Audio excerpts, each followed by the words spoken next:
Mimi nilikuwepo kabla namba 45 expect it kill number. Naomba uniambie ukweli. Mimi sielewi chochote bro. Dog, niambie ukweli. Unanionea tu. Niambie ukweli. Mimi sielewi chochote blaza.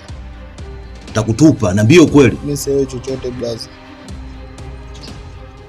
Nimetumia muda mwingi sana kukaa na wewe kukuoja. Naomba uniambie ukweli. Sielewi chochote blaza.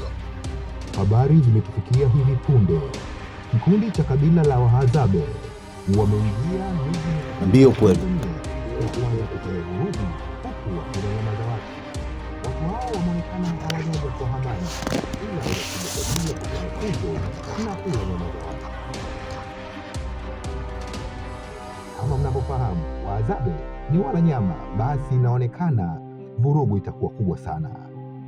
Tunawahasi, kaeni ndani, kuweni na makini, maana watu hawa si rafiki kwetu, bali ni maadui wakubwa.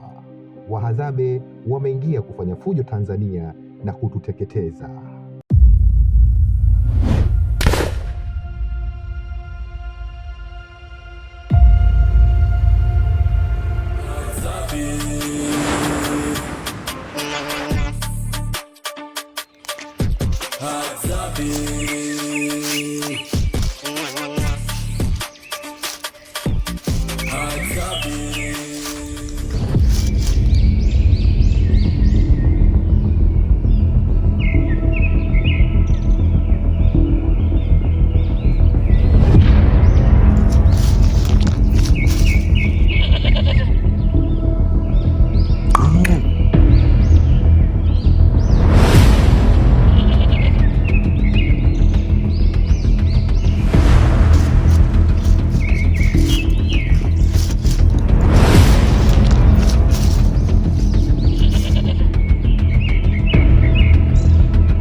Mume wangu,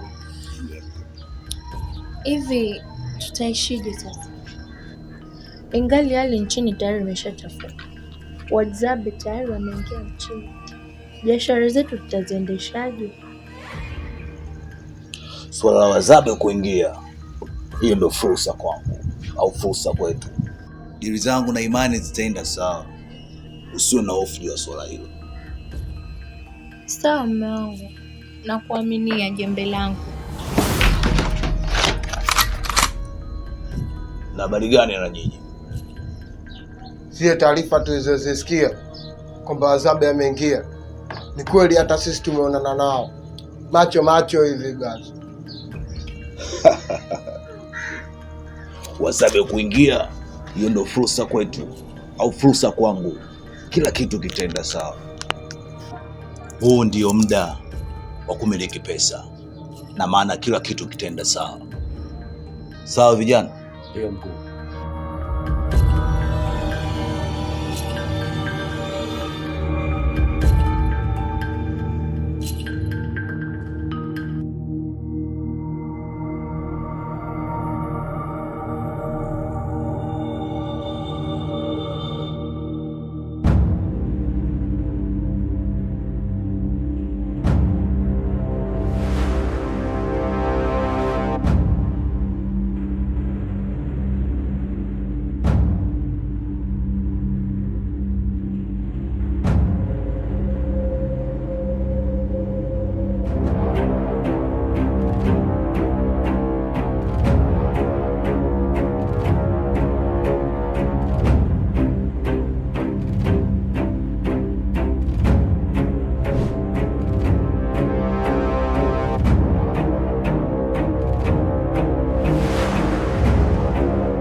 Azabe